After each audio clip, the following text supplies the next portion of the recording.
बातमी सांगलीतून आहे। सांगलीत भरवस्तीत घडलेल्या धक्कादायक गोळीबाराच्या घटनेने शहर पुन्हा एकदा हादरलंय। संजय नगर परिसरात 4 ते 5 अज्ञातांनी थेट घरात घुसून केलेल्या गोळीबारात 14 वर्षीय वेदांत मारुती बंडगर याचा दुर्दैवी मृत्यू झालाय। माथाडी नेते बाळासाहेब बंडगर यांचा मुलगा असलेल्या वेदांच्या डोळ्यात गोळी लागल्याने त्याचा जागीच मृत्यू झालाय। हल्लेखोरांनी आधी हवेत गोळीबार केला आणि त्यानंतर घरात असलेल्या वेदांतवर गोळ्या झाडल्या।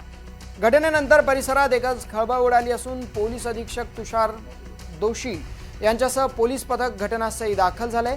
आरोपींच्या शोधासाठी पथकं रवाना झाली आहेत। जिल्हाभर नाकाबंदी सुद्धा करण्यात आली आहे। प्राथमिक तपासात व्यावसायिक वादातून हा हल्ला झाल्याचा अंदाज व्यक्त करण्यात येतोय। सध्या परिसरात मोठा पोलीस बंदोबस्त सुद्धा तैनात करण्यात आलाय। दरम्यान वेदांचा मृतदेह शवविच्छेदनासाठी शासकीय रुग्णालयात पाठवला असून रुग्णालय परिसरात सुद्धा नातेवाईकांचा आक्रोश पाहायला मिळतोय।